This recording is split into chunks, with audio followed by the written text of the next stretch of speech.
Tomodachi Life Living the Dream is one of the very few Nintendo games I've been waiting on for over a decade now, and somehow we still barely know anything about it. Tomodachi Life is my second most played game of all time on the 3DS, with around 300 hours total. I love it because it was a completely different take from any other life sim. Messy, awkward, and full of charm in a way that nothing else really matched. And now, with Tomodachi Life Living the Dream finally coming to a home console, Nintendo has only shown us two very short trailers and left a ton of huge questions unanswered. So instead of pretending like we know what this game is, today I want to go through the questions that actually matter. What Nintendo hasn't shown us yet, what the trailers might be hinting at, and what Tomodachi Life Living the Dream needs to get right if it's going to live up to the original. With that said, let's get straight into it.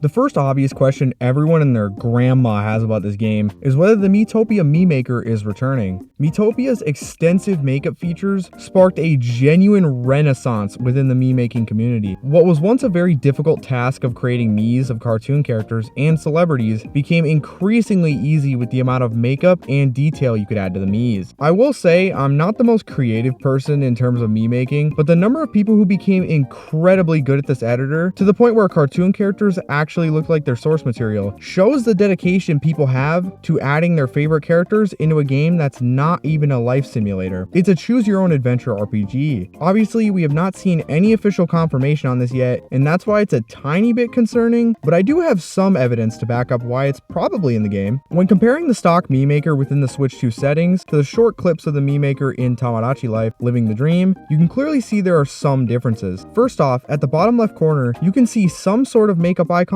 and a shining face icon above it, which might just confirm it right then and there. Obviously, if Nintendo showed that tab in the trailer, this question would have already been answered, and I wouldn't have had to include it here. But since Nintendo skipped over both of them, we don't entirely know what either are for. The only thing that could ring as a false alarm here is the fact that facial hair, moles, and body from the Switch 2 settings are no longer their own sections, but that could just be on the next page like Tomodachi Life 3DS had additional pages, which could just mean they're lumped into one of these two mystery tabs. But just looking at the icon for makeup in Miitopia versus Tomodachi Life Living the Dream, you can clearly see they do look related in some way. While it's not 100% confirmed, I don't know why they wouldn't add it. First off, they added many more options for hair just as Miitopia did with the ability to customize the back and front of your hair. So you're not just stuck with one half of your actual hairstyle, which is a great quality of life improvement. They also added more mouths, noses, eyebrows, etc. So excluding the Miitopia makeup really wouldn't make much sense, but maybe the devs wanted to dial it back a bit to give the player limitations to allow more facial expressions in wacky moments. Now, if they don't add the makeup, it'd be a huge missed opportunity, as I do really like to add my family and friends to my island, but it does kind of get stale after a while with only real people and Miis that kind of look like what they're trying to represent, but fall short due to the Mii Maker's limitations. What if I do want Shrek and Cloud to interact on my fictional island without them looking like DIY imaginations of their characters? I really hope the next trailer goes deep into the Mii Maker itself, but I guess we'll have to wait and see.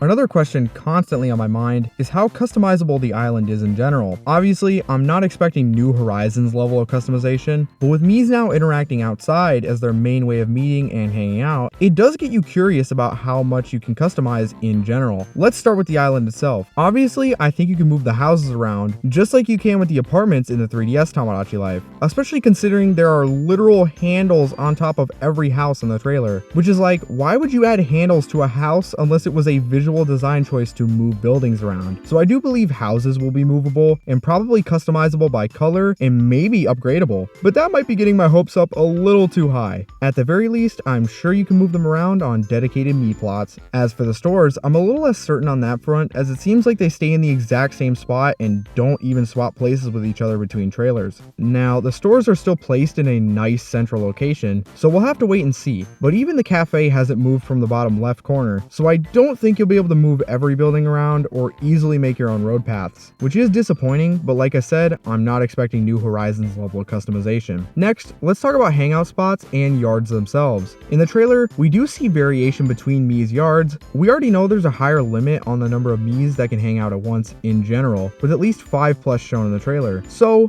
will you be able to place whatever furniture or presets for Mii's yards in-game? Well, considering some yards have table and chairs, others have flowers and fences, and some have nothing, building, you may be able to buy a preset of the furniture and assign it to a Mii that best fits that preset. And with the second trailer, we do see a building called Quick Build, which I can only imagine is meant for outside buildings, considering we can see the interior shop on the right side of the island. My only red flag for this not being the case is how the island is structured. Some buildings have space for a yard, while others, like the housing complex in the bottom right, don't look like they have enough space for furniture anyway. Which brings up my next question. If yards are customizable, does that mean you can freely place benches around town and lounge chairs on beaches? This I feel like is even less likely, but looking at the trailer, you can see multiple Miis also taking naps on benches and lounge chairs. So it's entirely possible that placing furniture outside has a bigger role in this game, with how the Miis are interacting with them so much in the trailer. Other hangout spots like the boardwalk seem to be a mainstay of the island, but I wonder if you can place more furniture and other ways to interact on this large open space. That would be super interesting, especially if they're trying to keep the same structure with each island, so it's not too complex for the Mii's AI. What makes both of these theories very unlikely is the simple fact that I see no change between yards and hangout spots in either trailer. They could just be using the same recording session for each trailer, but yeah, I'm not sure they're going all in on full customization like Animal Crossing in The Sims. Otherwise, there are a few things I noticed about houses that could signal either a pretty sizable customization in terms of furniture placement, or it could just be Nintendo trying to personalize each Mii's house with a picture of themselves. This is one of those things where I struggle to see why it would turn into Animal Crossing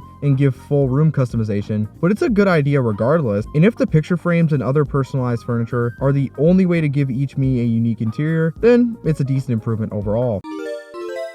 Alright, here's the big question that a lot of players have been asking for since 2013. How is Nintendo going to handle romantic relationships in the sequel? The relationships in the 3DS game were not perfect for many reasons. First of all, not including LGBTQ+ options gave Nintendo a ton of backlash for very obvious reasons. Requiring all Miis to be straight in a life simulator was probably not uncommon in 2013, but Nintendo's inability to patch the game afterward upset a ton of players. Weirdly though, when making Miitopia, they tiptoed around relationships by making friendships the only confirmed option, even if it did kind of play with the idea of romantic relationships in some way. I think that it's understandable in an RPG about friendship creating powerful combos and whatnot, especially because it's not a life simulator, but it was still called LGBTQ propaganda by Russia, making the game 18+ anyway. So how does Nintendo plan to tackle that issue specifically? Will it be like Miitopia, where they sort of play with the idea but don't let you set your attraction preferences or allow explicit romantic relationships? Or will they let you set your preferences when creating a Mii? Or will they just say fuck it and scorched earth romance entirely? That would be pretty disappointing if they just cut that part of the game, as it was definitely one of my favorite features of the 3DS game, even if it was incredibly flawed. Over-the-top confessions were incredibly funny to watch unfold, and it would definitely take a dimension out of the game if they cut it. Another issue with the relationships in the game comes from the fact that you couldn't set family members, which leads to 20-year-olds asking out 70-year-olds, as well as my family members trying to get with their own kids, which, like, do I even need a reason for why that's so bizarre? Again, it would require a lot of settings in the Mii creation, which is why I'm a little worried they will just cut it entirely and leave friendships with some hints of romance every now and then, so they don't have to dive too deep into the mechanics of it.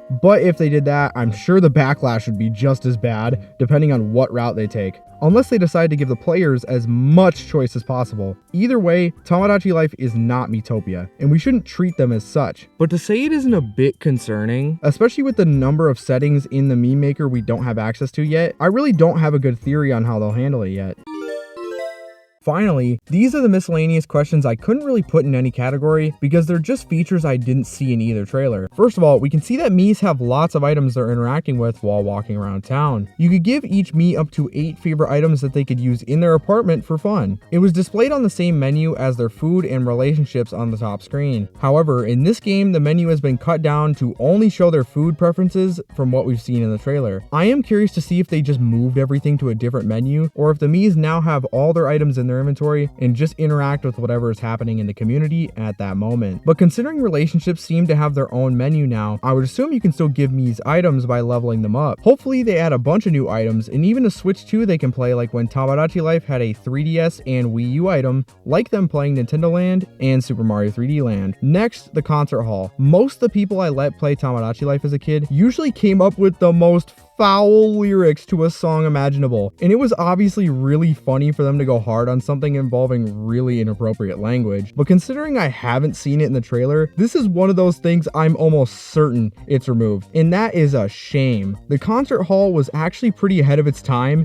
even if it was pretty jank and only had a few genres of songs. Now, if you could edit the music notes and instruments as well as the lyrics, that could give some serious creativity to an otherwise bare bones but hilarious feature from the 3DS. Finally, I know Miitopia is a full-on game now, and I absolutely love it to death, but I really want to see Tomodachi Quest again. I'm not going to get my hopes up or anything, but that was one of the best modes even if it was repetitive. I remember I would log on to Tomodachi Life at a certain time every day just to get my fill, because the pixel art style combined with the bosses just being random items you could sell at the pawn shop gave it this charm that I really hope they bring back. With that said though, I may make more videos on Tomodachi Life Living the Dream as it gets closer to release, but that's pretty much everything I have thought of and seen discussed in the community so far. If I did miss anything, feel free to leave your opinions and hopes in the comments below. I'm really curious to see what the rest of the community thinks about these changes we've seen from the trailers thus far. But that's going to wrap up this video. If you did enjoy, make sure to leave a like and subscribe so we can continue the road to 1K. But with that said, I'm going to catch you all in the next one. Peace.